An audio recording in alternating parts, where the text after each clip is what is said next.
Yes, good evening, and we're back with a Celtic Unrestricted View. It's myself, JP.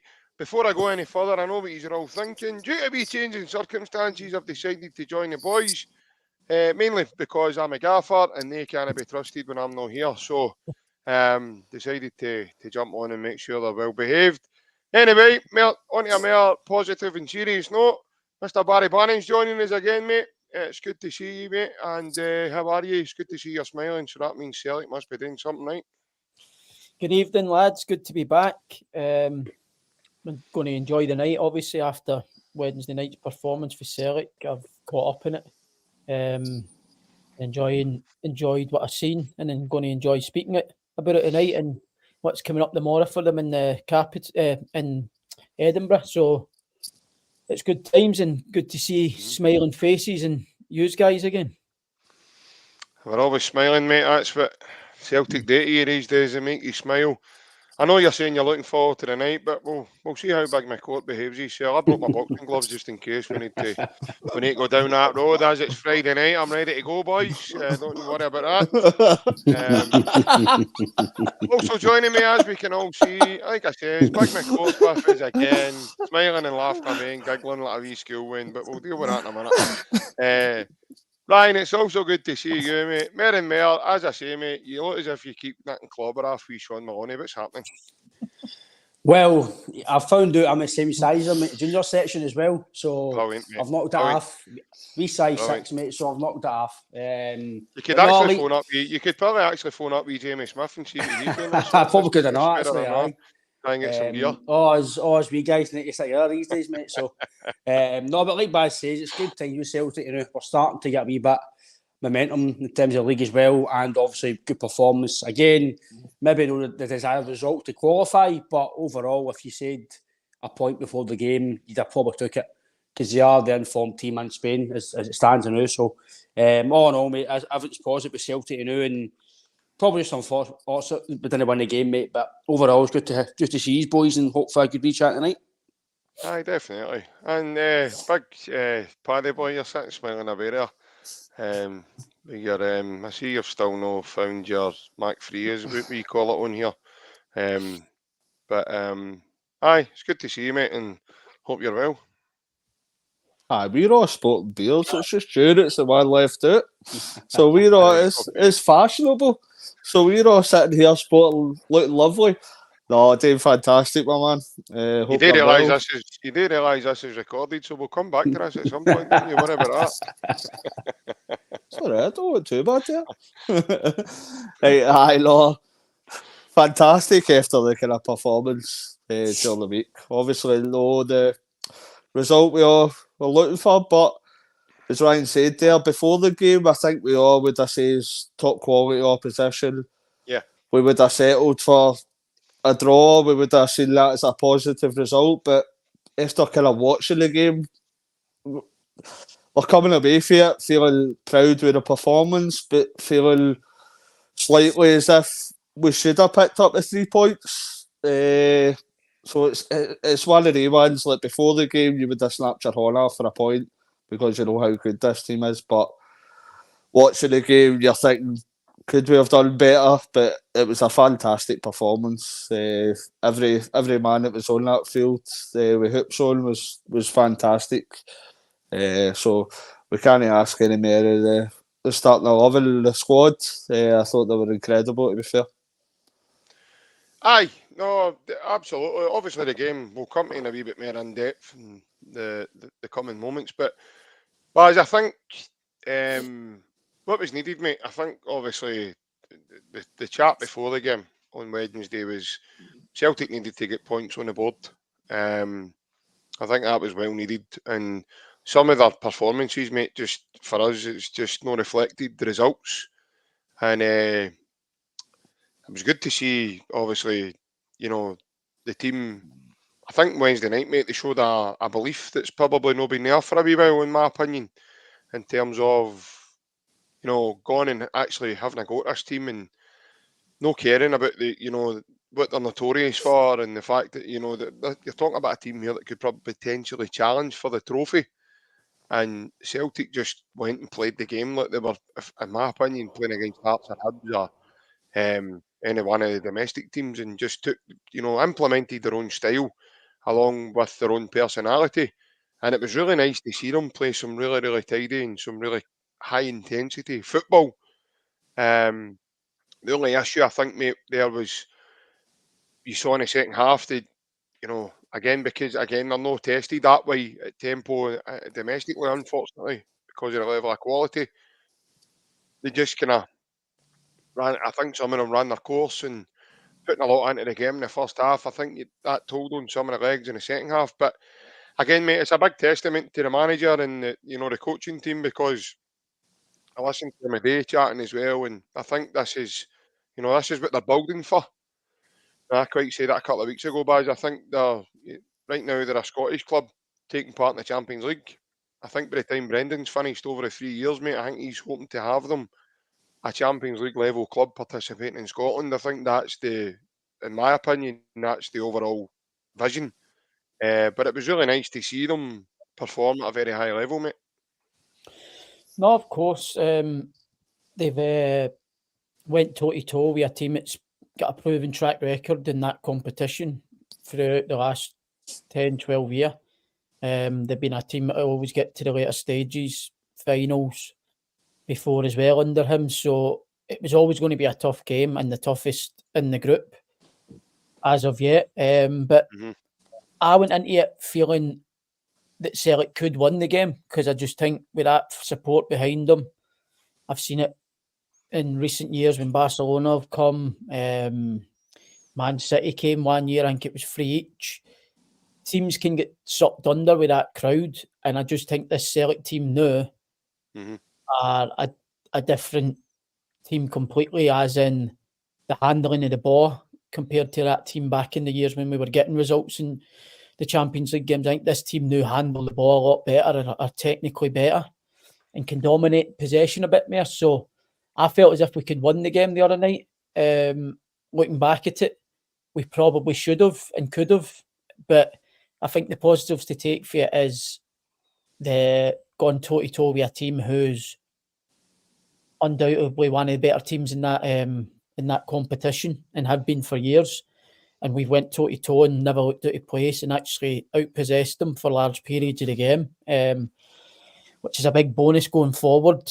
If this was the first game in the group stage, would I have been happier? Aye, probably. But because it's the third game and we're sitting on a point, it's a wee bit disappointing because, like I said, I think we gave ourselves a big task now to try and get out of the group. So that's how I'm a bit probably more upset than I would have been if it was the first game. I'd have been over the moon, first point, kick on for there. But I think with it being the third game, it's a wee bit disappointing that we only got a point, and I think that's the feeling of the majority of the support, considering the way the game went. We could have got all 3 points. But no, as I said, we are not a million miles away, but we probably financially and things like that, we're quite a long way away from them, experience-wise as well. But if you watched the game the other night, you wouldn't have been able to tell who's been the team that's been at the top in that competition. If you were a neutral coming and watching, you'd have probably said Celtic are the better of the two teams on performance the other night, which is massive to where we've been in the last couple of years. So definitely, I think we're probably kicking on for Angie's team as well. I thought we had a great campaign last season as well, apart from the points that were on the table. I think actual games, large spells of games last season, we dominated in a tough group as well. So I think after last season, you can see the players that played last season in the Champions League have settled in a lot better this year as well with the experience for last year. They feel part of it, they know they belong there now, and they've got a confidence of going and playing against these teams. And like he's touched on there, it's just another game with them now. It's like they're playing against Hearts and Hibs because they played against Real Madrid for 90 minutes last season. And for large spells of that game, they never looked out of their depth. So they take confidence for that, and you can see with this campaign that they belong there and they know they belong there. They're playing with a bit of, not a swagger, but they're playing with like belief in knowing that they deserve to be there. Just before I obviously bring yourself in, Alan, I've got a wee question here from the YouTube for yourself, Buzz. It's from Gavin. And Gavin says, can I ask Barry a question? He's asking, was there ever a time, mate, as a youth player, you were written off by a coach or let go for lack of maybe your height at the time or physicality, and how you went about responding to that, mate? Well, quite a lot actually. Coming through the youth at Villa, I started at 13, and I think 13 to 16, I was fine. No questions. It was just playing, and it was still young age, not really thinking about turning pro. But when I got to 16, that's when the questions started to get asked. I remember Martin O'Neill was the manager at the time, and before I got my first pro contract, he obviously had a say in the young boys who got the pro contracts. And I remember going into the meeting and the academy manager saying it's touch and go. Martin's unsure about the physicality side of it, but going off ability, we're going to give him another 2 years and see where it goes for there. And then, so it was quite close under Martin to see if I got it or not. And then after that, I just remember always saying to myself that to take the physicality side out of my game and me getting questioned for my physicality, I'll try and be better on the ball to make sure that I don't get brought into situations where I need to rely on my physicality. So Yeah. first touch needs to be where I want it so that I don't get brought into challenges or physicality matches going shoulder to shoulder. And then in the other side of it, defensively, I just tried to be a nuisance. I knew I wasn't going to go and throw people off the ball, but I could match them for work rate. And if I was quick in the head, I could cut out a lot of passes to the player who I was playing against if I was intelligent upstairs, quicker than them. So I just tried to work harder at everything else apart from my physicality, so it would rule that out, because the other things, if I was top at that, I could really ignore the physicality side because I'd be doing other things that wouldn't get me involved in that. Amazing answer, Buzz. Thanks very much for your honesty, mate. And obviously, I think that's, lads, I think you'll agree here. I think that's a great point for Buzz. Mhm. And it just shows you, as a footballer, I think it's a great mindset to have, because there's a lot of other guys that maybe just aren't as fortunate as Baz there, and in terms of even belief, because when it comes to when you come through at a team like that, and there's pressure to go and play in the Premier League, and there's guys running about you chatting at the door, and obviously feeling that the feeling is that if you don't perform, then you're gonna be out the team, or find yourself having to work even harder. And I think that's a great mindset, lads, for Baz to even think like, no, I've got to use what I know I'm good at, and I've got to use it to my advantage. And no, great answer, Gavin. I hope that's answered your question, lads. Just before we move on, there's a comment for John Shirley, and I want to address it before we move on. I think John thinks I'm somehow ignoring him, and he forgets that we're actually chatting on here and actually having a conversation ourselves and try to get through some points. John put up a comment earlier on, and he says, I actually didn't see the comment until the second comment came through, and I had to go back and have a look. I never seen it because there's that many comments come through rapidly fast, Ryan. You know what I mean when I say that there. John reckons that obviously I'm a big fan, and as you know, guys, I've nicknamed him as Wee Oxo on here in terms of Greg Taylor. And John's original comment, he said that he's more or less saying you're Wee Oxo, meaning myself, meaning my Wee Oxo, as if I own him or something like that, or I'm the proud owner. Sometimes I feel as if I am when he does things that I want him to do. But he's more or less said that he cost us the 3 points on Wednesday night, and that's absolutely fine. I understand everybody's got an opinion, and everybody's entitled to that. Do I agree with you, John? No, I don't, because if you think that's the reason Celtic didn't win on Wednesday, then that's your divine right. But as I said before, and I'm a great believer on here, lads, we all see the game maybe differently. We all have different opinions, and that's absolutely fine. That's the beauty of it. But first and foremost, John, I want to apologise because at the offhand, before you put your second comment on, I never seen your first comment, mate. So I do apologise there in case you think for some reason you're being ignored. That's not the case. I want to put that straight. But if you do have any other questions, mate, feel free to send them on, and I'll be happy to do my best to either put them to myself or the guys, and we'll answer them as we go. Alan, you've been waiting patiently, big man, sitting there looking all around the room as if somebody else is going to come and help you. But I'm going to help you. Let's hear what you've got to say on the matter of the other night, and what was your overall feelings, mate? Just to touch on what Barry says there, it's better having the ability. I'm 6'3". I don't have physicality in the world, but not one bit of ability. So you've made a career out of it, I carry. But they're all right. I thought every player to their own, and people believe in Greg Taylor. I don't think it's right. I think the guy's playing to his ceiling.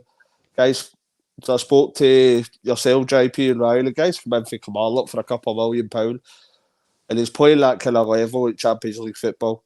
He's absolutely playing at his skill, right? If you're going to blame anybody, we were all saying that we needed another left back.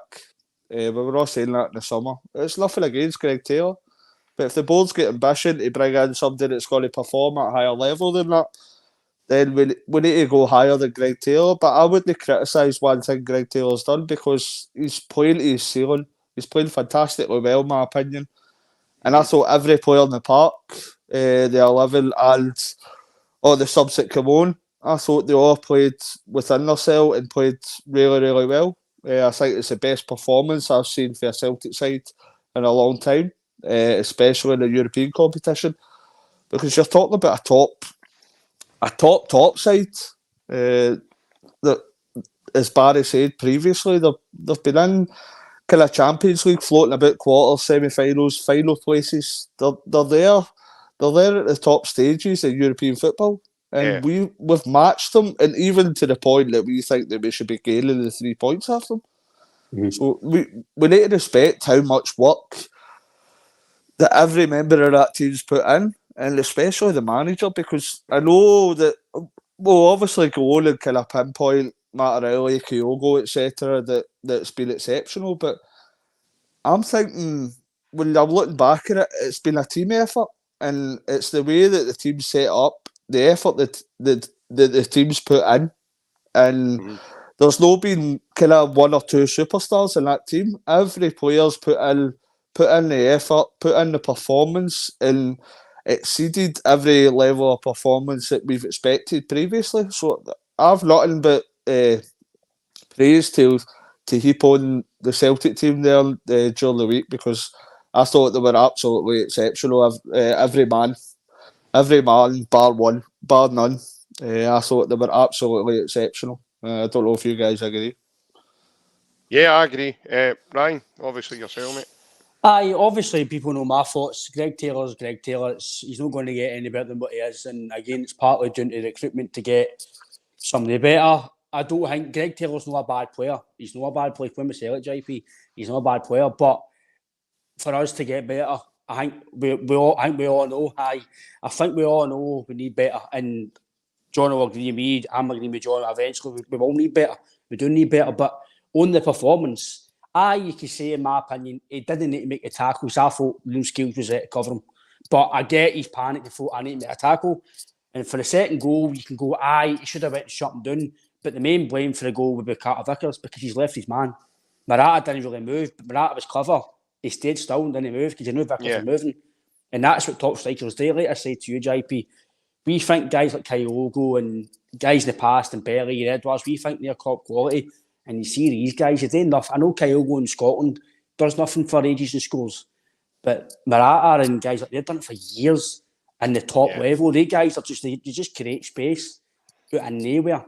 But I thought Celtic were brilliant, mate. Again, we could be nitpicking and say Vickers have done this, or Taylor have done this, or Maeda done this, or I know he was the playing, but guys, you can't really criticise the performance, JP. Before the game, you'd have took a point, like Bad says. if it was the first game of the campaign, I think the second and third game would be a lot different. To come out of a one each point draw at Celtic Park and then get into the games, I think you'd have been into the campaign a bit more positive. But it's a positive performance, JP, and I think we can't look too far into it because it is a point, it is a good performance, and it's a stepping stone kind of going forward. I don't think the team could have done any more. Everybody put their heart and soul into it, and it's just unfortunate that we don't play at that tempo every week. And eventually, these guys are fit as hell, but these guys who are playing in World Cups and they're playing against Barcelona's, they're just a bit fitter than us because of the level they're playing at. That's and down to lifestyles, in the hotter countries. Everything's all better there. So it's just natural that you're going to drop off when you're not used to playing at that tempo. So I did feel that we should have won the game. I didn't actually see the stats until obviously we're talking to Baz, and I was like, whoa, I didn't realise that he had a lot of the activity. It didn't seem that at the game. It just shows you how stats can show you to what you feel at the game. And but again, I know we're here to talk about us, but I thought Griezmann was unbelievable. Just to see the sort of guys up in the flesh was, again, I might never see it again. And it might have not been an impact in terms of what he done on the ball, but what he does after the ball, mate, it's, for me, just being a football fan, it's just amazing to watch these guys play football, and it shows you the levels you need to get to be the players. But I don't think you can criticise the team, JP. You can, for me, the full consensus for me is, and I'll let you come back in, mate, is we need to back the manager with 3 or 4 quality players, and I mean experienced players who are maybe 26, 27, been there and done it. Yes, it'll cost money, but if you spend the money wisely, you'll get it back tenfold with qualifying and getting better. So the manager knows what he's doing. He changed it because he's seen that we're getting overloaded in the last 20 minutes, and he changed it. The last half an hour, he took Palmer off. I was like, why do you take Palmer off? So I was like, why do you take him off? I didn't see why, but then he was leggy and he changed it, and he probably changed it for the better. So the manager knows what he's doing. These players are going to get better. Guys like O'Reilly's flourishing. I will be surprised if he's here next year. I know we've got the financial gain to win the league in the format, but if he keeps playing like this, JP, we're going to have a very, very tough battle to keep him because there will be team stuff about him, and that's just the nature of the game. When guys play well, mate, at the top teams look at you. But I think that for me, mate, if we want to progress, the board, I get no criticism of the board, but at the same time, it is. I think it's noticeable that off the bench we've nothing. That was, for me, that was the critical part. I could say was my only criticism of the team, not the team, of the squad. I think it's clear to see that he's no the biggest fan at all. Then he put him on to try and win the game. In my opinion, I know he done well when he came on, but we shouldn't be ending the game with James Forrest up front. I know my head had played up front as well, but James Forrest shouldn't be the guy, again, in my opinion, to come on to win the game at the stage he has his career. So I think it maybe shows a lack of depth in Scotland. It's fine, the depth in Scotland is good enough to come on and play, but I think in Europe, I think we need to get better. And I think Bernardo, mate, I thought he was very good, very tidy, and you can see he was lacking fitness, but I think he's a player to watch for the future. Yeah, I think it's just about building blocks, mate. I think, as you've said, Brian, listening to Brendan today, I think it's that's a projection. So it's he highlighted that in his interview, actually, that more or less that we need to take some hits along the way as we go, but it's about development, and things like this take time. I know we all want to win, and I think that's the end goal for us all. Every one of us here, and even everybody watching us and listening in just now, we all want the same thing, which is Celtic to win. And we want to do it right now. And even Brendan says that's what we all want at the moment. But these things are going to take a bit of time, especially you look at the level where, we stepped up to that level on Wednesday night. We played at a very good level against Lazio, albeit we were up with a soccer punch and we lost the game. But to play at that level, to do it over the longevity and do it consistently, then it takes a lot of work. It takes a lot of dedication from the team, and obviously quality as well. But I'll go back to it again before I bring your sale in, Baz. Me personally, we're not in a privileged position, I think, lads, that we can't go and spend 80 million on one guy and he's got all the answers and this, that, and the next thing, and give people hundreds of thousands of pounds a week. So the way we need to go about it is we need to bring in these guys who are young and hungry and then develop them on. Obviously, we've been very successful in that, and we've found a lot of gems throughout the last few years, and we've been really lucky that that's happened, and the model that Celtic work from is very successful. But I think the nature of that, Ryan, just as you were saying there, mate, we are Celtic fans, mate. We're always in a hurry. We're always wanting the immediate success. We're always wanting it right now, yesterday, 20 minutes ago, whenever it may be. And a lot of people just don't want to, wait that period. And I think I had a chat when it was just myself and you, Alan. Was it last week, the week before? And I did say to you, mate, that I think, that's why I think personally, we need to take these hits, because it's the long-term goal of what the projection is going to be. And as Brendan mentioned it today, not just this season, but what next season and the season after is going to be, because that's where they are in terms of their preparation with the recruitment and where they are. But Baz, I think for me, mate, I think that's key in terms of what we are seeing just now. The projection isn't just, we're going to play well this season in the Champions League, but next season we're not going to do so well. So I think it's now about for us trying to sustain a level. And it's always going to be difficult, mate, because we just aren't tested at that level domestically. We don't have La Liga here, and we don't have the English Premier League, or we don't have that element of quality coming to visit us week in and week out. And by the way, before anybody jumps on me here, I'm not trying to be disrespectful on where Celtic are. It's just the reality of the Scottish League. We don't have that that element of quality coming to visit us every week. But I think the important thing, Baz, is what Brendan touched on today was, the plan is to it's a couple of years down the line. And I think that was really nice hearing that, mate. The fact that it makes me think that, the planning is not just to now, but it's for they're a couple of they look as if they're a couple of years ahead. I think that could be very important, mate. Of course, it's a lot of people are forgetting as well. These players are going through another transition.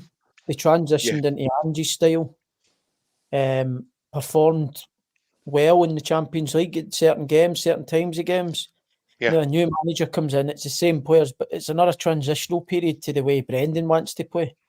So it's a process, and like you said, people want to be there at the end of the process when it's all well and good, but you've got to be there when the process is starting out as well. And I think that's what Brendan's touching on. It's all right being there at the end of it when you're getting all the best parts yet at the end, when it's been a long process to get there. But I think at the minute we're going through a process, and year by year we're getting better against these teams. We're competing now. We had more possession the other night. I know it doesn't get you results, but I remember watching Celtic throughout my whole life, really, in Champions League games, and just hoping that we would get a corner or a free kick and scoring that way. But now, watching Celtic, they're dominating the ball in Champions League games, which is, I've never seen it before. So it's a process. So if you look back at 5-6 years ago, like Neil Lennon, I know Neil Lennon got great results, Stratton got good results in Europe. But when you look back at them games, they're not playing the way this team are playing. This team are actually matching teams at elite level with the ball and handling the ball just as good as them, if no better. A lot's to say as well. If we get a wee break, say Robbie the Green, we could be on more points, but I'm not going to get into that. I'm just speaking about performance-wise. We're performing brilliantly. Probably the only thing I would say is, I think we've got any more than we showed the other night with this current squad. Probably no. I think that's the max that you'll get for them boys. Like we touched on with Greg Taylor, he's playing to his max. I think everybody's playing to their max, really. I think if we want to really go forward and turn these draws and narrow defeats down, you need to spend a bit of money on proven players to come and help these boys. Because I think they're playing to their max. They can get better, but I don't see it changing majorly for like the fortunes of the results in the Champions League without adding to that current group. Like I could be saying this, and then 2 months down the line, we could be back on here and we could be through this Champions League group. We could go and get 7 or whatever, 9 points in the next 3 games, and it's cake in my face. You know what I mean? But I can't see it. I just think they're performing way above and beyond what we should expect of them. And I think the only way we're going to get better in the Champions League is by adding proven players that have played in the Champions League to this current group and to give them a wee hand. Yeah, I think that's a good point, Alan. I think you've touched on that quite a few times now, mate, and in and out the group chats and even on here. You know, it's about going and getting that. Maybe not buying 1 or 2 project signings and going and actually spending that 6 maybe million that you've similar paid for, like Cameron Carter-Vickers or Jota. You know, albeit it doesn't guarantee you anything, but it severely helps you and gives you another option, especially when someone's coming into the team. But just to touch on, obviously, what Baz says, I think that it hits the nail on the head. I think if anyone on here now that's watching or listening in, or even you guys, if anybody wants to know what actually Celtic went through on Wednesday night, all you need to do is go and look at the team they were playing against in terms of the way they played. This is a team that took 3 off Real Madrid and won 3-1 just a short period of time ago. Now, take for that what you will, but right now, as Ryan says at the beginning, they're probably the informed team in Spain at the moment. It's one of the best leagues in the world. This is a team that's notorious, Alan, for getting to the depths of that Champions League, mate. So much so that they've been in 2 finals in 12 years under the manager they're with. So what Celtic done in terms of the way Baz was speaking here and the way they played, you know, Celtic played through this team for large spells of that game and kept the ball very well, mate. So I think that, for all to see, mate, has probably been the most impressive development that we're currently seeing with a Celtic team, mate. Well, as I said previously, I think every one of them, bar none, was absolutely fantastic. But we're at that level now, and that's, like you say, as we spoke about previously, the ambition that's shown with the club and the board. Could have another 1 or 2 £6 million, £7 million players. Could that have been the difference between 1 point and maybe 6 or 7 points that we've got just now? Because especially Lazio in the game during the week there, very close games. So is that bit of quality that we could have pushed the boat out a bit? Added maybe a Podence, as Ryan mentioned during the week as well. Yeah. Somebody of that nature, somebody that could change a game. Is that the kind of player that could have seen us instead of 1 points below 6 or 7? That's the only question. But I think my overall kind of thoughts on the matter is we need to back Brendan. Like we can mention what's been spent over the summer there, but in this financial climate of football, that's no backing a Celtic manager, especially when he's gone into a Champions League football kind of season. That's no backing a Celtic manager. I think he showed there what he's put together for a team and the performance, the absolutely phenomenal performance during the week there. And previously with Lazio as well, is a great performance. Like he's shown what he could do with the players that are there and a couple that's been brought in. He's worked wonders with it because, I was very impressed with how they played. As I say, I've not seen them play that well for a long time. Yep. But it just begs to answer the question, if we'd pushed the boat out a bit more and back to manager a bit more, could we have seen a bit more fruits for our labour? Could we have seen a bit more points on the board?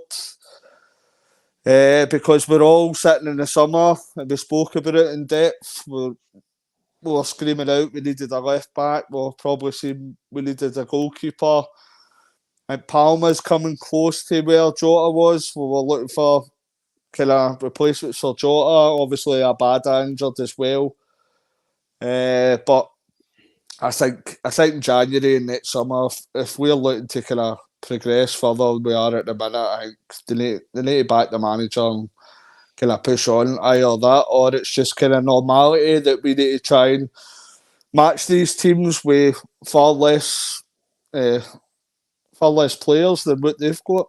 We need to kind of try and bridge that gap, and we're never going to spend the millions, but we need to bridge it somehow. Like, even if it's slightly bridge it, then we've got a better chance of kind of claiming some points. But at the minute, every player in that team's playing at their maximum, and I can't criticise any player in that team because I thought they were all fantastic, every one of them. Yeah, Alan, do we reckon it's just as you're saying there, I'm touching on it before I bring you in, Ryan. Alan, do you think some of the recruitment that was done in the summer was already maybe a good way halfway underway, maybe, in terms of some of the players that were brought in? Because I don't necessarily think in quick a turnover is what it may happen, that, you know, lads like Tillio and, you know, even the two Korean lads, I think, because there was rumours way before Brendan was even coming back as manager. So I think, me personally, mate, I think some of that recruitment was probably looked at under the stewardship of Ange Postecoglou rather than Brendan Rodgers. I think certainly now moving forward, mate, as you just said there, January and the summer, I think that's when you maybe start to see Brendan implementing one or two things his way. But do you think part of the recruitment there was maybe already underway? I'd go further than that. I'd say probably about 75-80% of that recruitment was all last season, all in the planning. I'd maybe go and say that Palma and Nat Phillips was maybe Brendan's choices. But beyond that, I'd be saying that was already long-term planning. I think Narovsky as well. I would put Narovsky in that sort of... Possibly. He even said himself, and Lager Bielka both said it was such a quick... the way they done the deals, it was such a quick turnover. But possibly, we don't know these facts, right? But you look at kind of football in the whole, that there's usually these guys are getting scouted kind of long term. It's no like the contract might pop up kind of short term. The bid whatsoever that might pop up in a couple of weeks, but these guys are getting looked at and scouted kind of long term. So I think the majority of the signings that we made during the summer were kind of part of the Ange system. And as much as the first season at Ange was here, every signing, I think I've mentioned it a few times, the first season at Ange was here, every signing, apart from maybe James McCarthy, every signing was absolutely fantastic, amazing. But you get the second season Ange, and then you look at the signings, and there's only kind of one productive one out of that, and that would probably be Alistair Johnston. And then if you're thinking that this season was the same part of that system, then you're possibly starting to worry about the signing structure. But hopefully with Brendan here, you're looking at that. Give him the opportunity. He's an elite manager. He's a top manager, so give him the opportunity to kind of pick the players within the scouting system and give him the opportunity to build his own team. Obviously, a large part of that will be the great players that are here already, but a bit of tweeting and a bit of money and a bit of back the manager, I'm fully behind that Brendan will excel this team more than we've seen in years past. Yeah, great point, mate. I'm going to bring you in the point there, Ryan, and then I'll move us on to tomorrow, mate. But just before we do, mate, there's a wee question for yourself again from Gavin, Ryan. He says, Ryan, how do we develop in Europe when our recruitment strategy means that we sell our best players every 2 or so years, then they gain that experience and then they leave us, and then we repeat the same harsh lessons over and over in Europe? You can answer that if you want, mate, and then obviously touch on what the lads were saying there in terms of the development in Europe for us. I think Baz answered that question, Gavin. We need to go and buy guys worth that bit of money to get the success, not instantly, but within a period of time, and then once that success has been, you can then sell the guys on depending on what age you are. But I think the only way we're going to change that, Gavin, is probably if Celtic change their model. And then for me, I wanted to change it in wee tweaks. And when I mean tweaks, get back to spending your £9 million or £8 million on one or two players in Edwards, because you can't keep buying £1 million players for Korea or Japan or Australia or even Scandinavia. It's not always going to work. You might get the odd gem here and there, but I think the proof in the pudding is if you actually go and do your proper research for your £6-8 million whatever sign, there's more chance of them succeeding because they've succeeded in the past than there is buying somebody for, just say, Kwon for the second division of Korea, than there might be buying somebody like Podence, who might not be playing at Wolves, but you know his quality. He's been under at Wolves. He's just not playing through certain reasons, not because he's a bad player. So I think that, Gavin, for me, it's just, I think you maybe need to change the model, personally. Can I see that changing? Probably no. I think if you change the model, you need to change the full culture, probably, the club, because that's the way the culture is now. The club, they've brought in the recruitment and the board level and everybody else to complement the manager and the players, and it's a full system. So you would need to kind of rebuild the full thing again and restructure and re-strategise. I don't think Celtic can do that at this present time. You would maybe need to just say if a disaster happened and you lost the league again, then you can maybe do that. But I think if you're continuing success domestically, it's very hard to go and change it, because let's be fair, as much as we don't want to say it, if we do well in Europe, it's a bit of a bonus. As long as we win the league and do well in Europe to a certain degree, well, okay, we finish third and we'll qualify. But I think I'm agreeing with Aaron and Baz yourself, Jake, who spoke about it. If we're going to progress in Europe to the last 16s, or even getting better more points totals to cope with these teams, we do need to sign a bit more quality, and I think that's a be on end all. And I think for me, again, on what he's touched on, I think the signing policy and stuff like that, again, it's not something I'm going to go back to again, because we've spoken about it we could probably speak every podcast, but I was pleased with performance. I think it's just one of the ones we just get so near and we just don't get it in the line. And I just wanted to try and get a victory at Celtic Park as well. Barry, that was probably the best atmosphere in a long time in Europe at Celtic Park. It was a bit more ferocious. It was a bit more on tap. I think they were listening to you, mate, in terms of not playing a guitar before the game. Because for me, Celtic Park's not a showpiece arena. It's an arena to go and show teams. This is what Celtic's all about. If you want to go to a showpiece, go and watch a rave or a concert at Hydro.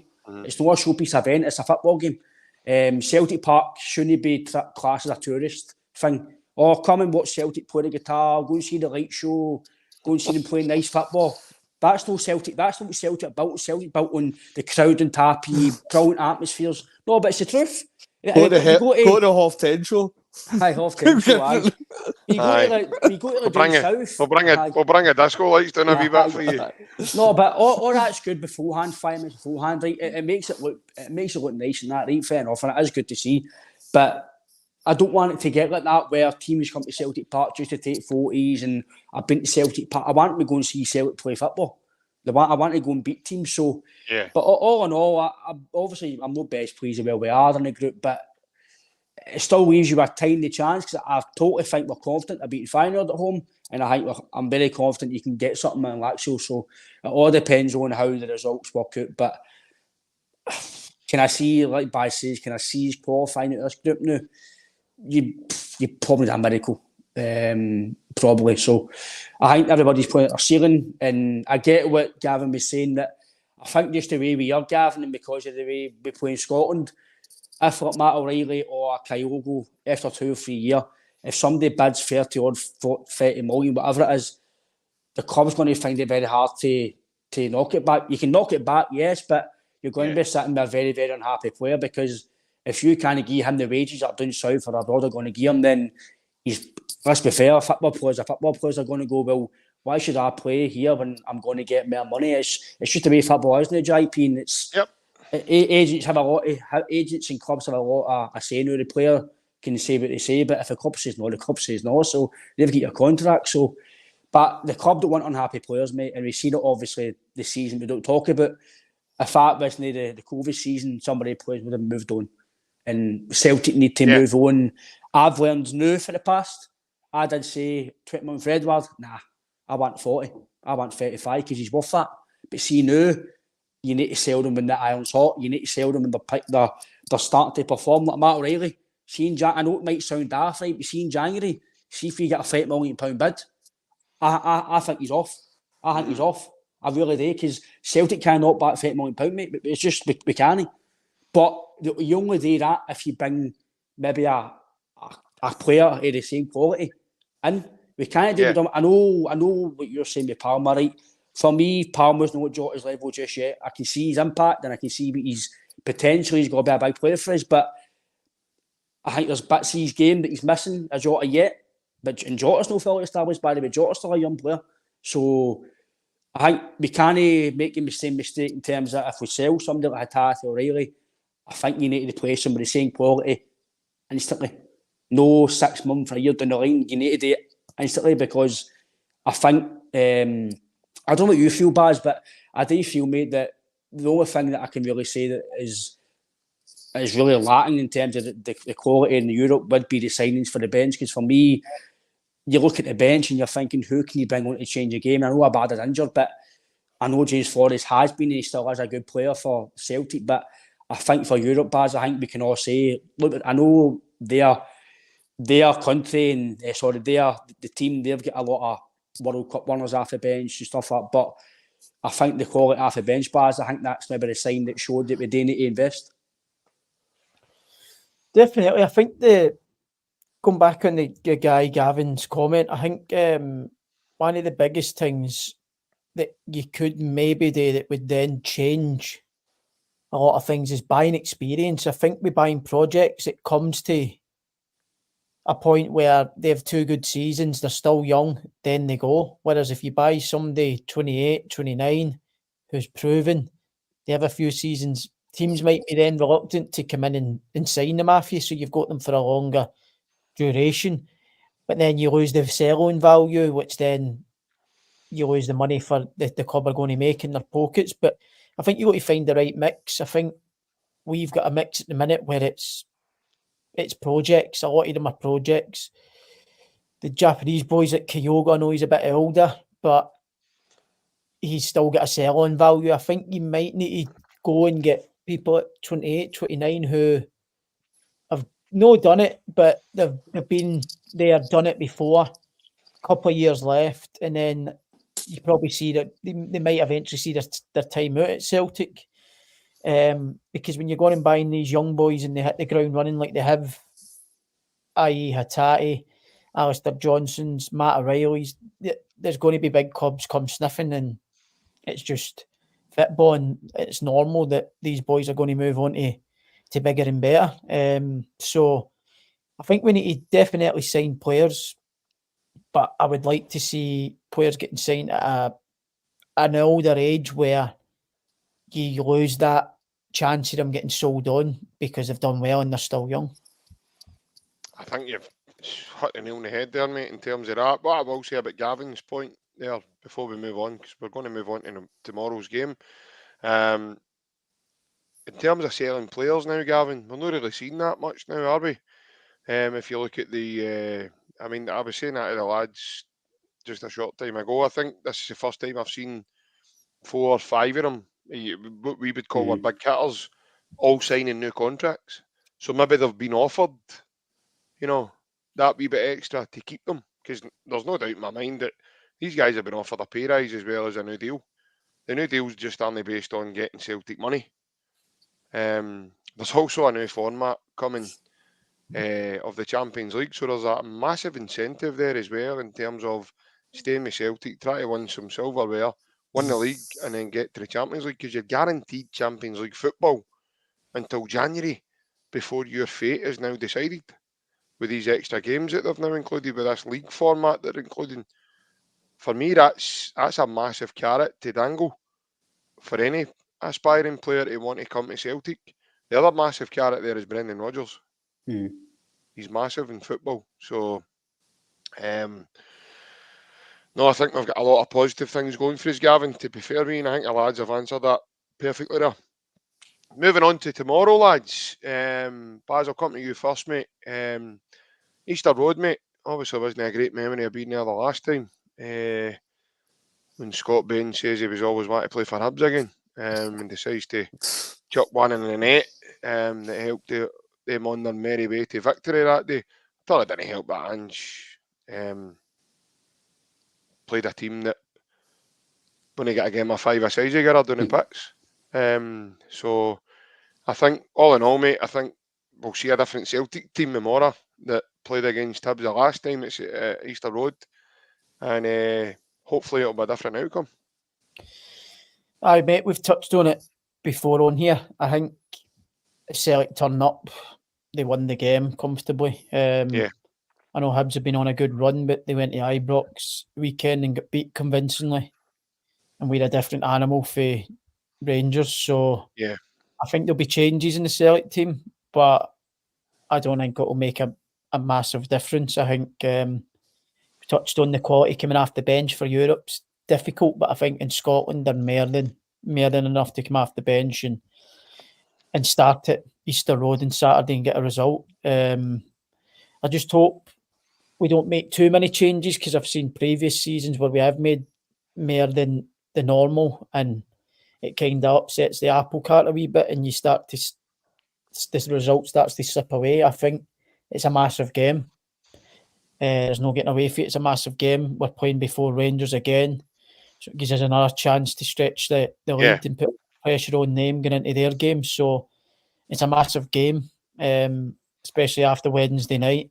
Be a lot of tired legs. So I would imagine there would be changes, because I heard them speaking after Tynecastle saying there was 4 games in 16 days or something, and there won't be the same team. I know he played the same team the other night, but I would imagine there'll be changes for Easter Road. No disregarding Hibs, it's just two 90s in the last couple of days, then takes its toll. So I think people have a chance to go and prove their worth tomorrow, which can also be a good thing for you, because they've got that hunger. They know it's their chance. They want to stay in the team. If they've got a chance of staying in the team, it's tomorrow. So it can also be a positive as well as sometimes it being a negative. So I just think at the minute, the way they've played the last 3 or 4 games, Celtic, they've hit the ground running now. And as I said the other week, I think they're starting to pull away now for the rest of the teams in the league. I think the wee bits that Brendan's implemented are starting to take shape fully now. Boys are up to full fitness as well, which is massive as well. So I just think if Celtic turn up, they've got too much in that changing room. No matter what starting 11 gets put out to get a result, I think they'll go there. And similar to Tynecastle, I think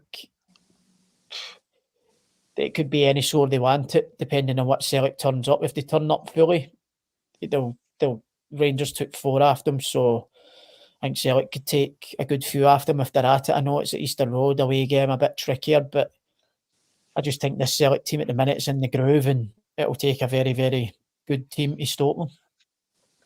Yeah, absolutely. I mean, I totally agree with what you're saying, Alan. I think what Baz touches on there is,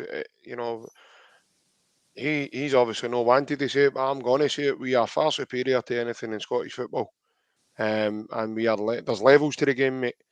And like I've said before, I said to you, there's us, then them in the big goose, and it's the rest of the pack below them.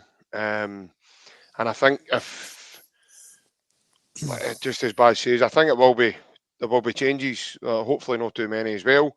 Because the last time that happened, myself and Ryan were that popular that we ended up on a St Mirren podcast, which was absolutely legendary. It's probably actually been the best episode for that podcast. Probably, aye. There's been, probably the best laugh I've had for a wee while. But no, as I say, I think, Alan, if Celtic turn up, mate, there is only going to be one outcome. And again, just to echo what Baz was saying there, that's not to be disrespectful. It's just in the reality of what is. I think we need to get into this game kind of fully respectful of Hibs. Like, when you look at it at the outset, this is probably 3rd, 4th most difficult game of the season away at Easter Road.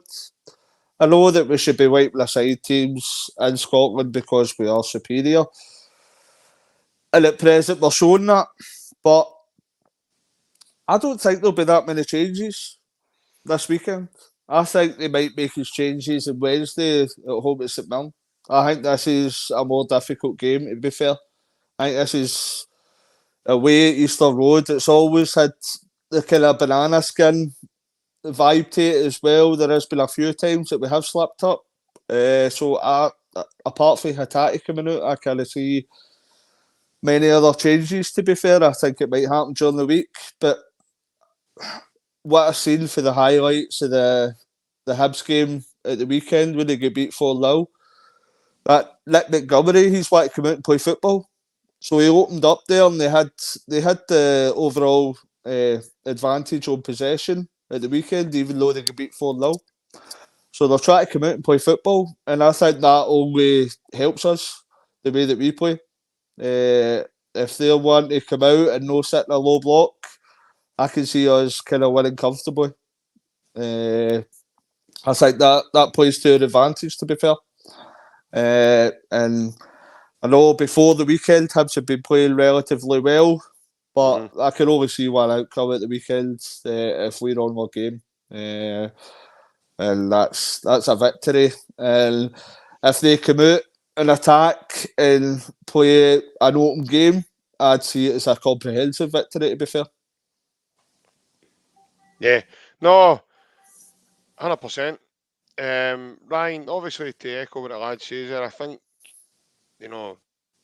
Celtic, I've got a squad there that's far and beyond, and what's coming off Celtic's bench for the 5 subs, would every one of them would get a game with Hibs week in and week out, and then some. So again, mate, I don't want to be disrespectful and say it's going to be that easy,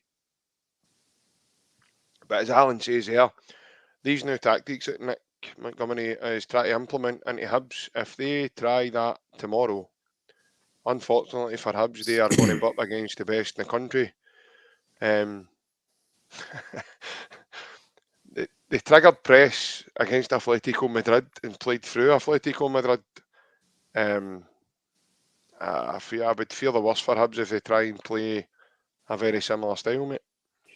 If Hibs come out and try and play football, mate, there's 100% one winner. Because Hibs have not got the quality Celtic have got. Yes, they've still got good players, granted, and they're playing in Scotland at a high level, so you can't discount them too much. But like Baz says, and Alan says, and yourself, every game, mate, if Celtic turn up to a pump every game, no team in Scotland's getting anywhere near you, even if that mob across the water turn up to their best. Which, again, I know, listen, they've got some decent players on their team, and if guys turn up to their pump, then it would be an interesting game. But very rarely do they turn up to their pump against us. They haven't recently. It's all right beating Hibs 4-0 and Celtic. It's the same as it's all right that St Mirren. It's all right them beating like Hibs and Hearts, but they come against Celtic Rangers, they struggle. So, like you say, that is levels, mate. And I can agree with you. I know what Alan's saying, because obviously during the week, it might be a better chance to give guys a game at home when there's maybe less pressure to get a victory at home than there's obviously every game's pressure at Celtic. But there's more chance of getting a victory while Leicester score at Parkhead than there is away from home. So, I think there will be changes, but I don't think there'll be massive change. Maybe 2 or 3 at a push. You might even see in the off streak, maybe come in with Vickers or Phillips come in and give him a break. Because he's played a lot of football, came back for his injuries, 2 or 3 in a row now. So maybe stuff again, maybe no, but I think Nerowski, just to give him a bit of game time, he's been out a wee while. Maybe just give him some minutes. Be that maybe he might be better to play on Wednesday. So, because I think this is where, like Baz says, a few games to play in the next few weeks, where you give guys game time. It's not disrespectful, JP. You're just giving your squad. The squad's good enough. The squad's good enough to do it. So why not do it? This is where you use your squad. So I'm probably going to echo what Baz says. If Celtic turn up, JP, you whatever Celtic want. That's every game in Scotland. But you've got no divine right to win. You need to earn the right to win the game, and i.e. going and scoring goals. And I'm going to say the exact same as I did for the Tynecast game. If Celtic score early, mate, game's done. I was watching with my old man, and Celtic scored first, and I was like, the game's done. 4 minutes in, the game's done. Because these teams are not going to capabilities to come back and go and score 2-3 goals and beating you. They might score a goal and get a draw, but they've not got the manpower and the quality, unless we make a mistake, to go and get 2-3 goals against Celtic. So very rare does it happen. So I'm not going to spend too long on it, because I do think that if we turned up, like Baz says and Alan says and you've says, Celtic should win the game, mate. So we've got the best team in Scotland, mate. We've got the better quality. We've got the best squad. So and that is even with guys like James Forrest playing, or Yang, or O. Put it this way: if O can't come against Hibs and play and do well, then he won't be Celtic any longer. That's just a fact. If he can't do it against Hibs, he won't do it against any other team. So I think it is a chance to give guy game time. But the first and foremost is, mate, is get the 3 points, and then you kind of look into something. Yeah, definitely. And obviously, before we come round the house, I'm going to come round the house, obviously, before we finish up also. And I'm going to come round the house and ask for a team prediction, a team lineup. But before I do, guys, I'm just going to play a wee clip today of part of Brendan's presser. And this is the first clip of 2 that I've got here. And this is based on Hatate's injury and what we're kind of looking for here. Let's see what Brendan's got to say here.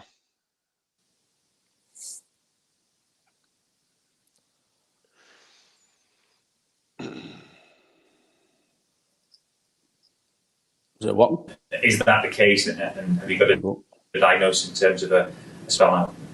Not a definitive timeline, but he'll definitely be out for a few weeks. We're just waiting for it to settle down. We're just waiting on the result, and then we'll see where he's at. But it looked quite a bad one. I was going to say, is it a strain? Like it might be a tear?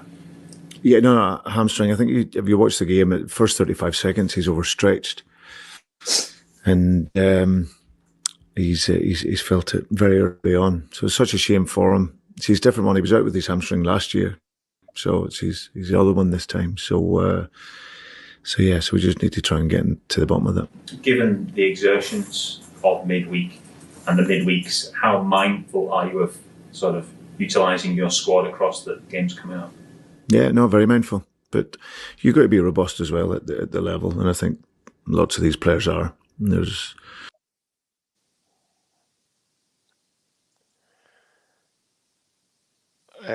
obviously just a short clip there of Brendan speaking today, Baz, about Hatate and what's going on there. I think the other night, mate, I know you obviously didn't get a chance to see much of it, but the other night he certainly, I think he knew himself it was a bad one when he takes his top and brings it up over his face and he's walking off. So first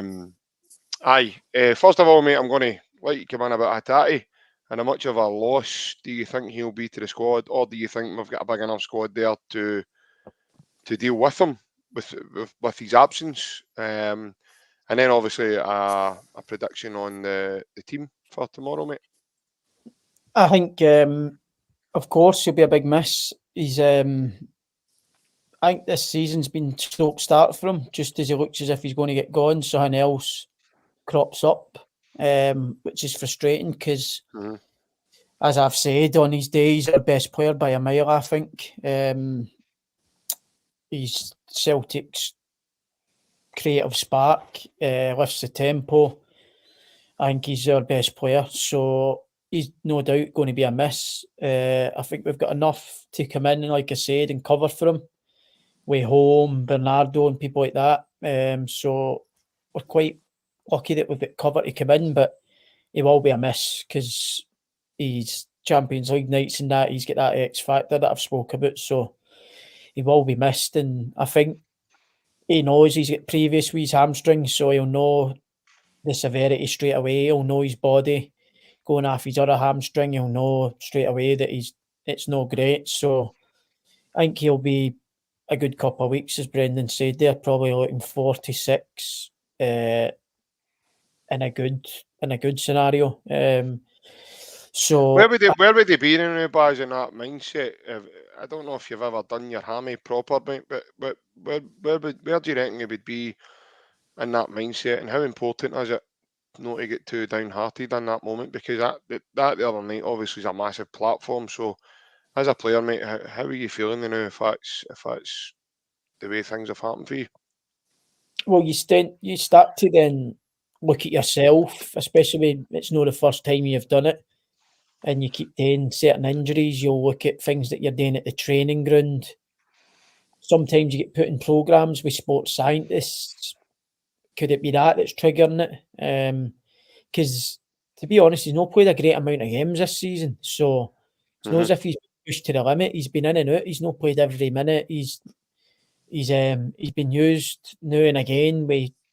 He's had spells where he's not been in. Started the season, he wasn't playing. He was coming on. So I wouldn't say it's fatigue. I would say it's probably more to do with something that he's doing in the gym, because he looks as if he's one of them that will be in the gym day in, day out, doing things in the gym.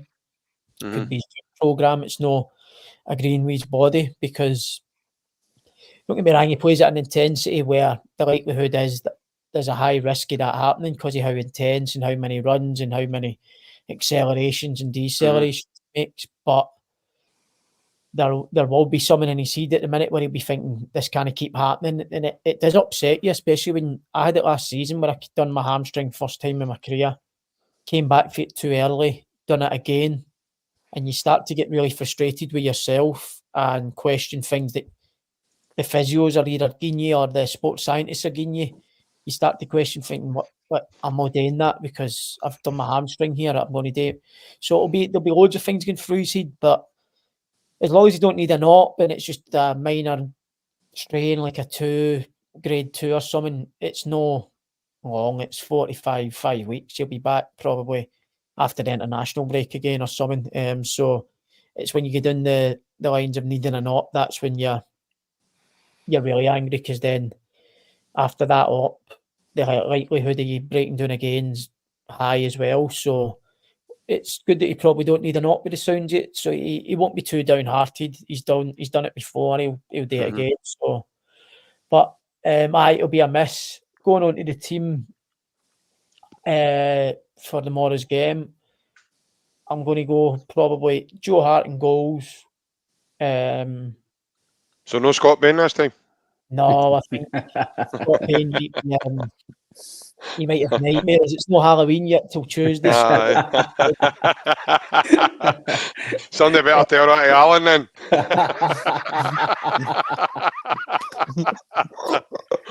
I'm going to go for, I think Tony Ralston will get a game on Saturday. I think he'll get a game tomorrow.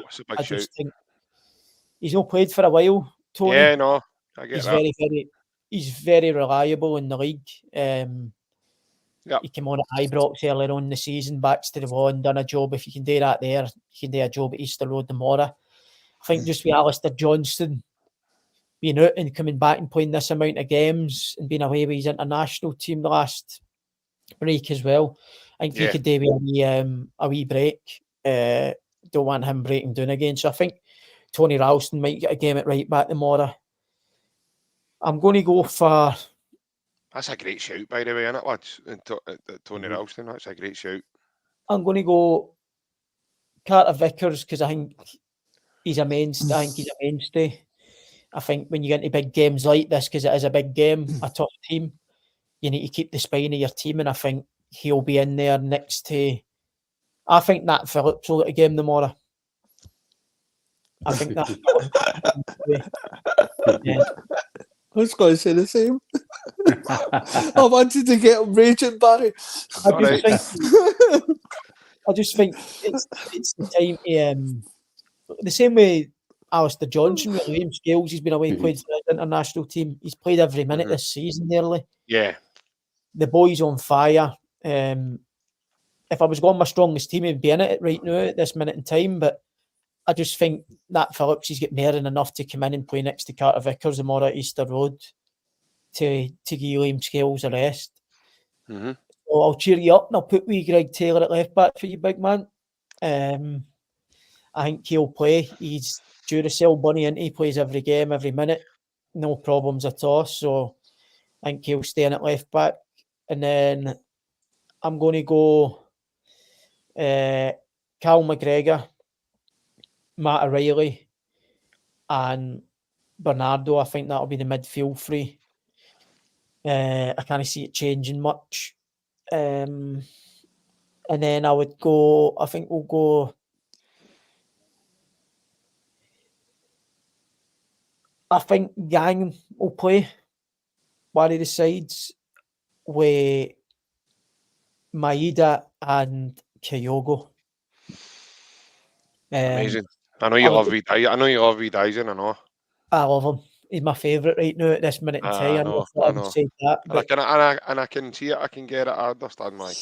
I would like to see Awata play and get a run out because I thought he was brilliant at Tynecastle when he came on, but yeah, I just don't know. The only way he's going to play really is if Cal McGregor doesn't play. I can't see him coming in and playing as an 8. I know when he come in at Tynecastle, you move McGregor a bit further forward than he sat. Mm-hmm. I know he joined in for his goal, but I don't know if he can play. I know he's tidy in the ball, but I think he's more you're sitting tight to win the ball back. And I think, like I said, you need your spine of your team tomorrow, and that's how I've gone Carter Vickers, Cal, and Kyogo through the middle as you and Joe Hart and goals. I think every big team has 4 players that you call the spine that never change in big games, and I think that they 4 are guaranteed tomorrow. Right, Big Sammy, I'll come to you. Give us it. Right, Jolly Gould, Tom Boyd. And I'm afraid that's all I've got time for. I think Joe Hart. I asked the judge that. Aye, just him against the lot. Just with a top of head and shoulders against the whole team. Joe Hart. I asked the judge that will play. As I say, I might be wrong, but I think it'll be during the week. Next week, I think we'll see a few changes. You'll see Alistair Johnston, it'll be Carter Vickers, and I think Phillips will come in. Because Skills has been rotten. I don't think he could lace Dewey's boots. He couldn't lace Dewey's boots. Like, man, you sees your gobs were on. That's a comment more than enough to get them out. Honestly, it's coming. Effie Ambrose Ballon d'Or. No, Skills has been brilliant, like, but I just think he'll put Phillips. I think Phillips knows enough game time, and I think him coming on in the second half as well. I can see him getting maybe a lure in this game. It could be either two. It could be Scales or Carter Vickers that drops out, but I can see Phillips getting a bit of game time. So I'll go with Carter Vickers, Phillips, Greg Taylor, extraordinaire. Then I'll go with the same as Barry in the midfield. I think it'll be Gilmack, O'Reilly and Bernardo, because I thought Bernardo was great when he came in the other night. Thought he put in a really good shift. Up front, I'm going to go with Palmer, Maeda and Kyogo, but I've got a sneaky wee feeling Forrest might creep in there somewhere, honestly. But I don't know what one they would come in for. I don't know. But I'm just going to go. Castle, by the way. He did. So I've got a sneaky wee feeling Forrest might be in there somewhere, but I'm still going to go with Maeda, Palmer and Kyogo up front. So not much changes, just centre half and obviously the force change with Hatate being injured.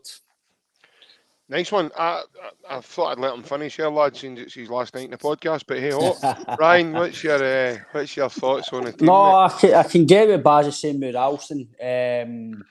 Before he said that, I didn't even think about Ralston playing. But the more he said it, I can see, because I think the last twice he's played it? Easter Road. He's played it Easter quite a lot recently. Ralston myself played Hibs, so again that could be a good shout. He actually scored. He played deeper than Scott Bain, I know. I probably did. I'm sure he's played. I'm not going to do this because Barry says it, but now he's mentioned it, I think Ralston could play either tomorrow or Wednesday.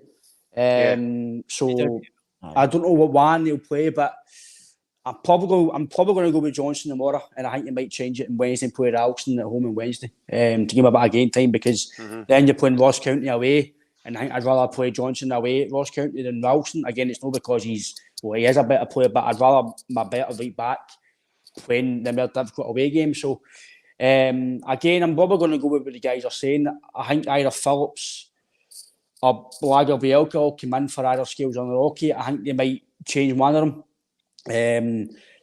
I know people are saying in the comments that Vickers has been a mainstay, but as much as I didn't think he would be, so is Scales. So I don't think we'd be too downhearted if Scales is playing and Vickers is that not to have rested. So I think, but I'm going to go with.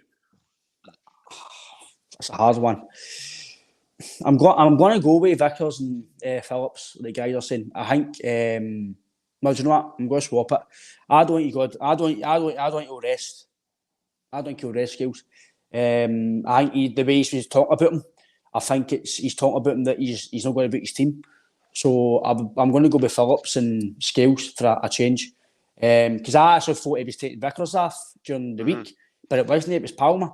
So I thought that Vickers looked a bit leggy. Big Lickers. Big Cameron Lickers. That was a baddie in Resident Evil. By the way, I'll show you a lot of Lickers in about half an hour's time. What's his first name? Wendy? Wendy Licker, aye. That's terrible, by the way. It's a family show, by the way. It's a family show. No. It's beyond a certain point on Friday night now, mate. I'm like, as long as his first name was Bobby. I know, Bobby. No, but I think, so obviously, I think with Phillips and Vickers, Phillips and Scales, I think Taylor will play. I think Bernaby's not going to get a game now. As much as I'd love to get a game, I don't think he's in the manager's plan with his teams yet. He's not in the last few squads as well sometimes. So midfield again, I think midfield will stay the same. Bernardo, I think he played really well. I think a lot of people are saying that he wasn't that good, but I think if you actually just watch him, see if you take away the game and watch him, I was actually kind of watching him a wee bit, and he's very tidy in the ball, and he takes it. I'm not saying it's like Rogic, but he takes it in neat and tidy, and he just plays a simple pass. By the way, he's very physical as well. He likes tackling for the ball. You can tell that he's played foreign football because he's very tidy and he plays a simple pass. He doesn't make it kind of over extended passes that don't make the player. So, and I think I'm going to go with Aaron. I'm going to keep the same team because I don't think you can. I think the way Palmer's playing, I think you want to stop that momentum. And I think Maeda, he's always playing. I think he's, especially for away games, I think he's vital for away games. And I think the wee man up front, you can't really rest him. Again, you can maybe rest him in a home game and play big at home because I think there's more chance he will get more joy at Celtic Park than it would be Easter Road. So, but I think I'm agreeing with Alan as well. I think James Forrest might get a bit of game time, maybe in the second half, because I think Brendan likes him. Again, I can see why he likes him because he's played under him and the success he's had, but part of me's like, I don't see it anymore, personally. I know what Baz said he did do well at Tynecastle, he did. But I think that's his limit now, is Kimona as a 15-20 minute player now. I think that's his best attributes now, and how to make an impact. I don't think starting the game now. I don't think that's where he's going to make an impact now, but again, I've been wrong before and I've been wrong again. But that's my team, mate. Right, okay, Doc. Thanks for that, lads. I will give you mine. I think it'll be Joe Hart and goals. I can see where Baz is coming from. I actually wasn't thinking, Tony. I wasn't. What you saying? Sorry, you said that, man. Because you said liquors. One day, it fitted the moment, mate. I'm afraid. I know. It's just caught me off guard, man. Everybody. As I said, it's caught me off guard. That's it. They're live on it, man. You can't stop it. It's just happens. Oh, that's it. And people, that's a good example of if anybody thinks we're scripted, then we're definitely not. But no, I think it'll be Joe Hart and goals. I don't think it'll be Bain this time. As Baz says, I think he's coming up with Halloween. We don't want to hear many. But we don't want to do the boy any damage coming up to Halloween, so no, definitely not. But I do think it'll be Alistair Johnson. I don't think Ralston will play for me personally, but I can see where Baz is coming for there. I think the back line will change slightly. I think Lager Bielka might get a game, personally. And I think it'll be Liam Scales. But I can understand again, lads, in terms of the way you're thinking, because as Baz says, he's played near enough every minute. And so far, he's kind of looking more like Liam Van Dijk than he is Liam Scales at the moment. So, no, definitely. I've been really impressed with him. So much so, I've been, you wouldn't think about it, but I've been singing his praises all season so far. And Really? Have you? And I'll tell you what, you're I've not not a heard singer. that. That's the first Just- time I've You're heard not a that. singer. just a wee bit, just a I wee know. bit. But listen, I've been really impressed with him, as we all have been. And just hearing the manager speak about him short time ago, there saying that he's out, the first word he used was outstanding. That's a big statement to make about a lad that probably thought at the beginning of the season there he was maybe on his road out the door, whether it be loan or permanently. So again, I'm really happy to see his turnaround, and I'm happy for any player to do that to me. That we even think that's maybe out the door. I think Tony Ralston was a big one there, Ryan, as well. I think he was one that we thought maybe, Yep. and every time you say anything about a player, mate, they get a new 5-year deal. So long may it continue. Jim McCarthy, McCarthy, come on. I seen him today. I seen him today, by the way. Ryan seen him a day. Ryan saw him a day. I seen him today doing Duke Street. He was taking, what was it he was doing, Ryan? Taking a binge or something? What was he doing? Well, if he was taking a binge, he would join me in a sesh, so it wasn't. He had some sort of. Ryan said earlier he's been a bit modest here. Ryan told me he had some sort of bag niece on earlier. I don't know. Don't you be spreading rumours. You're going to front page headlines. Gingies in it. sees McCarthy with a bag. Bag of gingies. He was a lang looking for. The farm food bag. Gingies. And 2 bananas in his pocket. No, was Seen he? a fox. His granny had saved up more Kensington scoopings and he was Jesus, wanting man. to trade them in for something. You just gave the Daily Rangers a headline, man. So you have, man. Oh, well. We'll give him Celtic- another But, one. Celtic star found with bag and Duke Street. Give him another one. Barely pays at Formula 1, isn't he? I don't think they'll. I don't think they'll Jesus. entertain me. To be honest, I've nothing really nice behind me to sort of chat about. So I'll just screenshot it, mate, and get it everywhere, and you'll be on the papers tomorrow morning. I've heard you went to same school as Lee Wallace, mate. You're a bit of grass. I'm a grass, aye, definitely. Brilliant. So I do apologise for everybody listening in. Sorry, I was rudely interrupted there. Where was I? So the back four, I think Greg Taylor will play. I think you're right, Ryan. I don't think Bernabeu will be anywhere near the team. I'll be really surprised if he does. I think this is where I'm going to maybe throw you a wee bit when my thinking is. Again, Brendan talks about being robust and possibly using the utilising a squad. I really do think that the midfield, I don't think McGregor starts tomorrow. I think he will play Iwata in there, and I think it will be Bernardo and O'Reilly that play there beside him. Wide players, I think Palmer will play. I think it will be Kyogo. I think Maeda has maybe needing a night off, so maybe he's no put his USB in the night to charge himself up before the game tomorrow, as he normally looks as if he does, because the wee man just doesn't stop running. So much so, I seen him running along a London road at 12:30 on Wednesday night after the game, just to try and I was just feel children. occupied before. I was just killed doing, sprinting by the Hill and Jesse pub in the Gallagher game, as he does. We cheeky vodka right him. Apparently, he was looking for a boy Gala and it got hooked at half time because of him. But that boy's talk about Halloween, boys. That boy's having nightmares. That boy doesn't even like to play football anymore. He's retired, I think.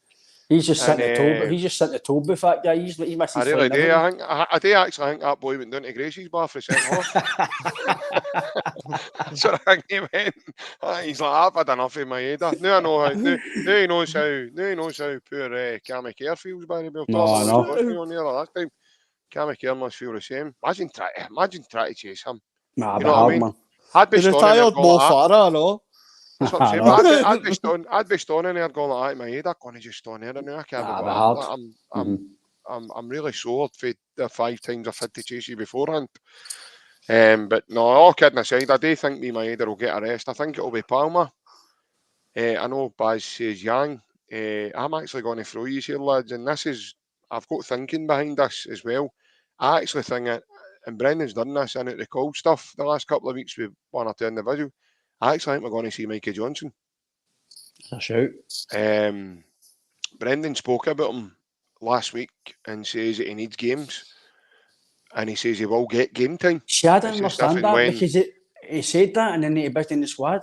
That's what I didn't get that. But he was on the bench the other night. Aye, but he didn't. Didn't get used. Who was Tynecastle? He was in the squad after Yeah, he saying wasn't in that. the I didn't squad, get that. no. Aye. But I actually Right. think we might. I think we might see Mikey. Whether he, That's a shout. I do think he might start. But I understand your thinking, Ryan, in terms of Forrest, Alan. Same with yourself. I think Forrest there as well. But I think the reviewers have all disappeared. So only us it's left, lads. If I said that there, but no, I And do. you're I better think chance of seeing Tommy Johnston. No. Honestly, yeah, no, that's a big shout as well, mate. Apparently he's looking well, Tommy. He was at that game at the Rock Junior Park the other week, and apparently he's looking quite well. But no, listen, that everybody's got different thoughts, and my thinking he's booked me on to do my B licence, Tommy Johnson. What is he? A coach Baz, is he? Aye. In charge of it, aye. Oh, I didn't know that. amazing. He'd be Man. some laugh, wouldn't he? Get him. He looks like some banter. Once he passes you, get him on a podcast. If he doesn't pass you, still get him on. If he doesn't pass you, tell him we only want to talk to Mikey Johnson. Aye. Is that his No, job now? But I didn't know that. I didn't know that was his job, Baz. No. Aye, mate, he's working doing that, so I'll get him on my Celtic fan. I'll have a B licence in the back of the pocket after the first day, won't I? You'll be getting a green and white pass card on the back, like, on there, and then it'll be like the official writing will be on the front, and on the other side it'll be like a big tricolour.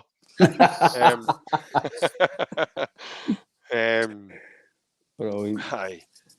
No, as I said, lads, everybody's got their own sort of thinking, and I think the way Brendan was chatting in his presser last week, I think, like he says, it's a long season. Narowski's still thereabouts as well. We might even see him, lads, as well, So, again, we're all trying to second guess what the team's going to be. I think that's the most interesting point now with Celtic, because we're all just looking forward to the next game. I think that's the most important part here. They're playing that well now. You just can't wait to the next game, and I will be at the next. It's only like 3-4 days to the next one, but we just can't wait to see them again because we're excited because they're playing really, really good football. And like Baz says, lads, I think, especially domestically, you can now see them starting to motor. And when I mean motor here, they're starting to leave people for dead, and they're just battering teams out the way. Now, if they go to the capital again tomorrow, and like Baz says, we are a different animal and a different breed from the team across the water. So I definitely think if we go there and we get either a similar scoreline or a better scoreline than what we did at Tynecastle, the rest of this league's going to be like, no fancy playing them next week. Especially the way we are. And I think it was Baz boy on the comments, he especially for Hatati's injury, he's looking at that going, it's time for now Bernardo, a guy we've not even mentioned tonight, lads, Thiago home. He says, I think it's time for these guys to now, start earning their wages and come into the team and show what they're made of. And Alan, I think I touched on it with you again, which is, I think we are going to see a purple patch, and that Celtic are going to bring these guys in, whether it be Bernardo, Home, Yang, even Kwon, or Telio, even some of these guys, And I think eventually we're going to be getting to a stage where we're going to go, all right, okay. We're actually starting to see it now with Palmer, but we're going to get to a point where we go, right, okay. That's why we signed this guy. That's why, we've went all out and gave this guy a 5-year contract. Or I think that will be a point where, we'll be saying that about some of these guys as well. And as Barry Boy says there, I think these guys have got a great chance now. And I think that's what it's going to take, lads. And I'm going to be honest with you now, for big, as you call him, Ryan, Rocky. I think that's what it's going to take for him to get back into this team, because as Baz says, if you're picking your best team now, Big Scales, he's definitely in it now. He's a mainstay in that team. And he's went from fans saying he's not good enough to play for us because he lost at Darvel. That's a guy that, played in an Aberdeen team. It was that low in confidence. They lost to a team like Darvel. And again, I don't want to be disrespectful, because the mammoth effort it took that night for Darvel to get that victory in the Scottish Cup was unbelievable.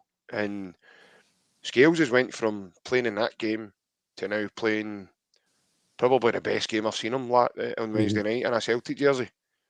The calmness, the composure, everything he played on. But to sum things up, lads, I think he's a bang on, and that Celtic are a different animal, especially domestically. And if we turn up tomorrow, it's going to be a long day for Hibs. One thing I'm going to do just now, before we go, lads, I'm going to play the second wee clip I have of Brendan, and he's talking about the fixtures in Scotland and how they are, how they are questionable somewhat. And here it's here.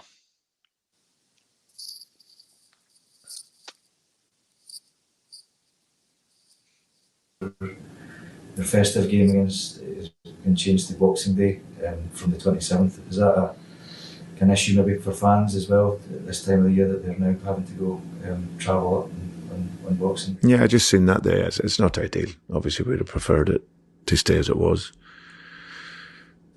So especially at that time of the year. It's interesting, actually. I'm pretty sure I'm correct in this. I think the last 7 years, Celtic have been away at that period of the season. So either we're very, very unlucky to be drawn away, or someone's making tricks behind the scenes. But 7 years on the spin, this club's been away at that time of the season. Now, that's not right for supporters. So hopefully they can maybe look at that going forward. Now, I'm going to try and summarise that as best as possible with, I really do think, Ryan, we spoke about it, lads, we've had a chat about this tonight. I really do think, I hope for the sake of the club and everything else, I think it's something I hope Brendan has highlighted here. But for me personally, 7 years in a row for the club to be away from home in that period of time, at that period of the year, I think for me that's a bit far-fetched and a bit unreal. I'm with the manager here. I do think something that desperately needs to be looked at pronto, because that day, especially, being Christmas Eve. Now I know the original game wasn't meant to be Christmas Eve, but it was meant to be on the 27th. But that to ask supporters to travel from Glasgow to Dingwall, and we don't know as yet what time the kickoff's going to be, because they might change that. So to ask fans to travel up there on Christmas Eve, and not, give a thought to, one, the time of the year, and two, how are people meant to get there in terms of, finances. And I think we've spoke about this, Ryan, in terms of, the Scottish FA having to do more in terms of trying to make things more accessible to fans. And when you see decisions like that being made, mate, you feel like banging your head against a wall, because I think personally it's very harsh. And just to summarise it, I think I'm with the manager. And just quickly, I'll get the three your opinions before we finish up. Baz, I'll come to you on that. Now, I know supporters have got to travel. It's part and parcel of being a fan in football, and clubs do play away from home. That's part of your fixture schedule and what you're doing. But to have it for 7 years in a row, and it's the same way constantly, I do think the managers get a proper case here to highlight. Aye, definitely. I think 7 year in a row is is suspicious. I don't think you can be that unlucky to have it 7 year in a trot. Maybe they are, but I think there's something funny going on there. But to be honest, apart if we're going to like be honest about it, I don't think it's too big a deal to the actual team. I think it won't cause them a problem if they're at home or away. We spoke about if they turn up, they win games. It's like you say, it's the fans and the actual players as well, because I've had it quite a lot. No 7 times in a row, though. I've had it 3 or 4 probably in the last 7 years, where I've had to travel away on Christmas Day for Boxing Day games, and it's not nice. You're leaving your family at the Christmas dinner. Halfway through Christmas dinner, you've got to leave and go to a hotel and get ready for the game the next day. It's soul destroying, really, because that's your Wednesday and your family day, and you need to leave early, and you get your Waynes asking you where you're going and to explain it to them. It's not a nice feeling. It's really horrible. Actually, it's probably one of the worst things about football is leaving your kids on Christmas Day.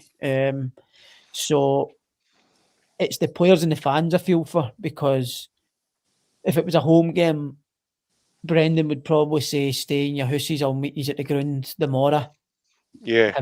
Stay off. But you can't do that when it's away from home, because you need to be in a hotel the night before the game. So, as I said, it won't affect the result and things like that, but it does affect fans money-wise. It's a hard world at the minute for fans to money-wise and that to get to games, never mind around the Christmas period when they're buying presents for their loved ones as well, to then fork out probably over £100 for the trip that day.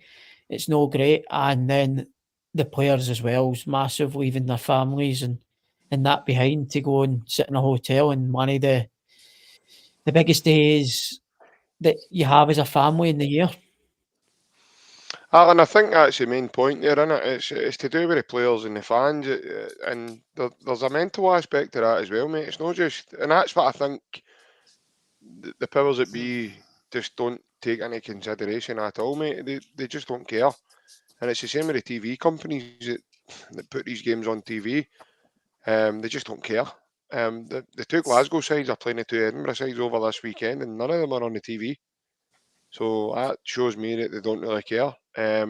Albeit Sky tried to, they made a big song and dance about winning the tender for the Scottish football.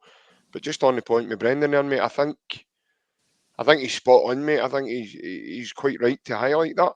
And I hope it does highlight it in an extent that it's looked at now, because 7 years in a row, mate, that's a lot of bad luck, mate, if that is the main reason, which is obviously highly doubtful in my estimation.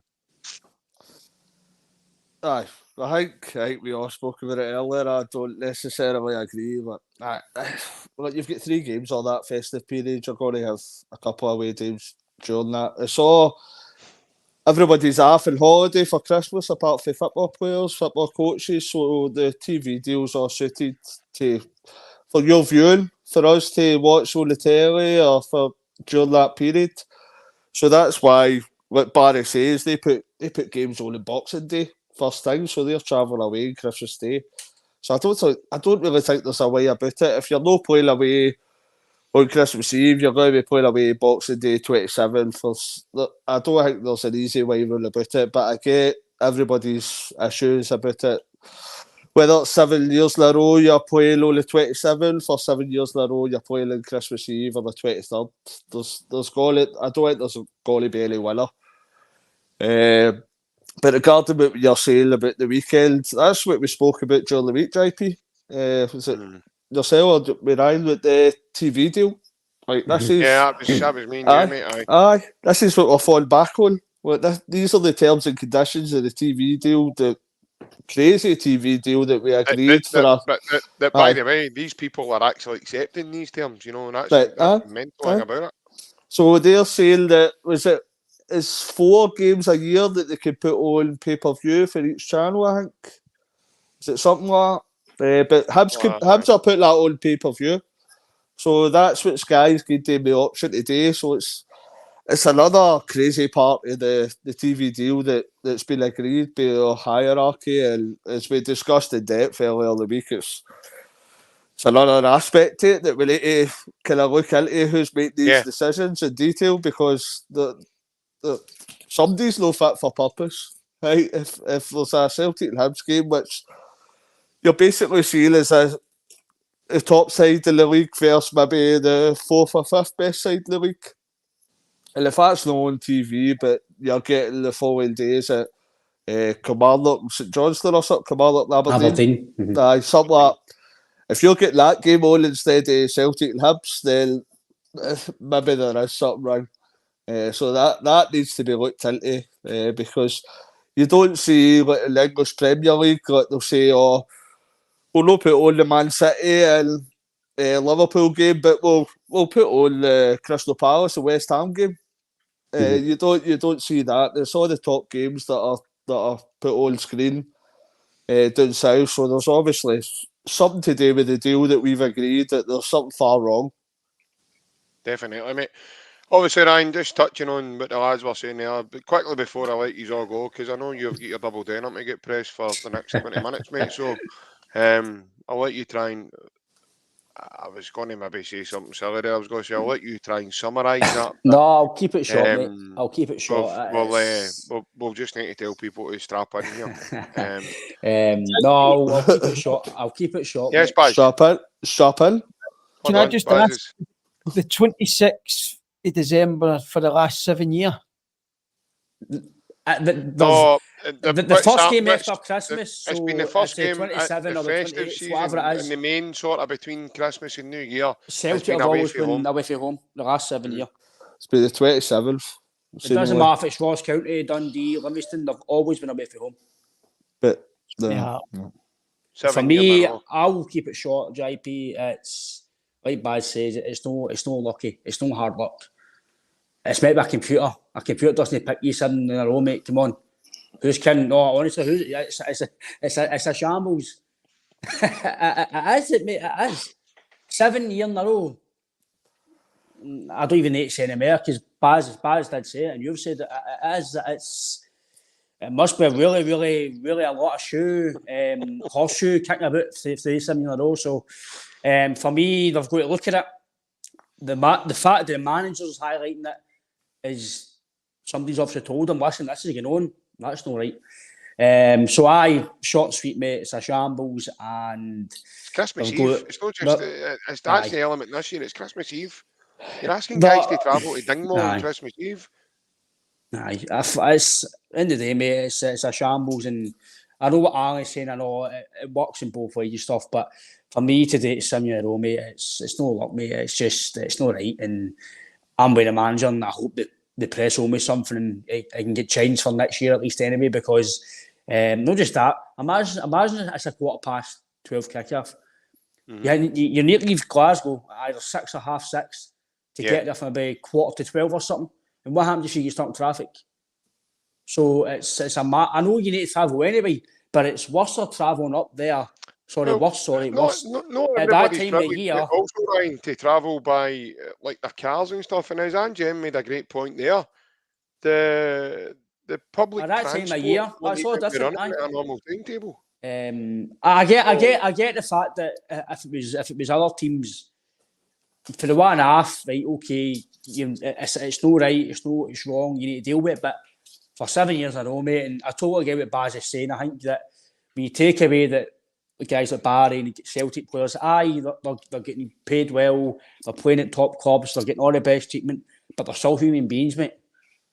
It's like I'm not a football player, but I work something Christmas Day. Of course. So I've not got any kids and stuff like that, so that's fine for me. But if you've got kids and like you say, you're leaving halfway through, and mate, that's no right. Take it you work from home because you've been stuck there for ages. I'm still here. I'm still here. Happy roommate you're on, aye. That's me, Hussein Tina Hoolish, still here. But no, you got a wee Swiss roll in that, aye? I don't want. All right. No, but I totally get what Baz is saying, because I don't think people think about that, mate.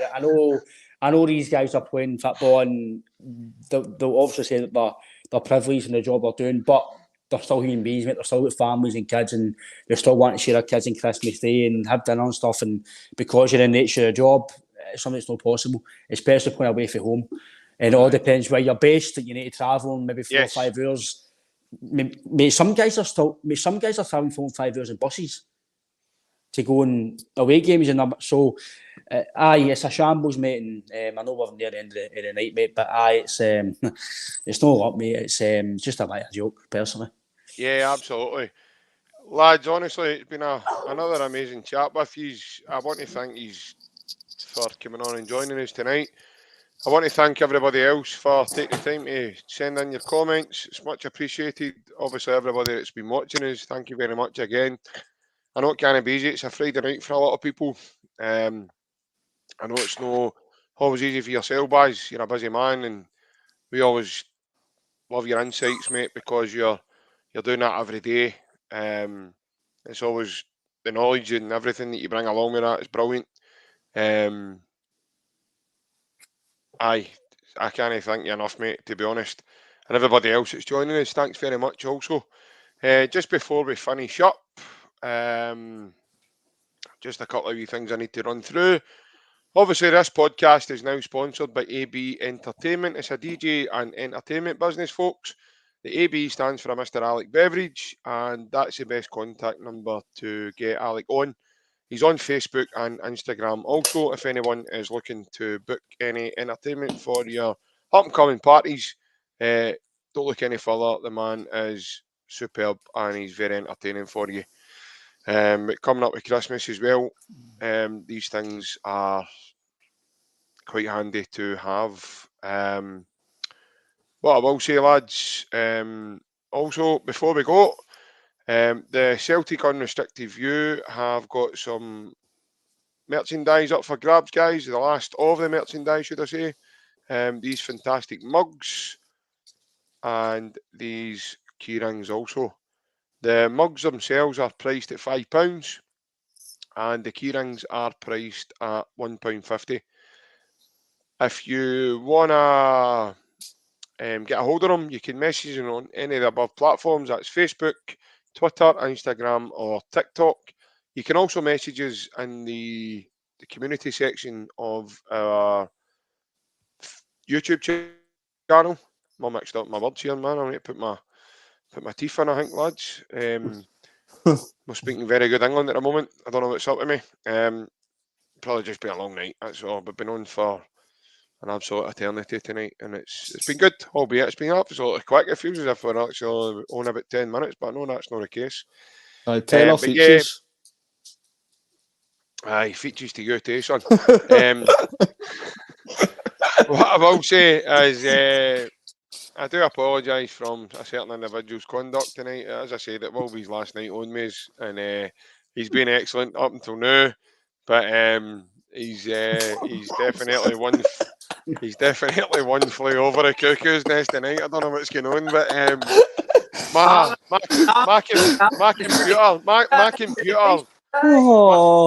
my computer playing funny buggers with me because it looks like he's turned into the clown. These fantastic balloons that's running up and down the screen. But as I say, guys, again, thank you very much. That's what I think you're leading, big man. I called you ever. Definitely. But again, lads, thank you very much for taking the time with us. I hope everybody has a safe and enjoyable weekend, whatever you're up to. I'm my mate if I lie down because that's just I want to just say I'm sorry, but I'm really sorry. But again, Bazza, it's been a pleasure, mate, as always, mate. It's great to see you again, mate. It's great to have a chat with you. And I'll see you all again. Thanks a lot. I'll see you all again on Monday, guys. Hail, hail. Cheers. Hail, hail.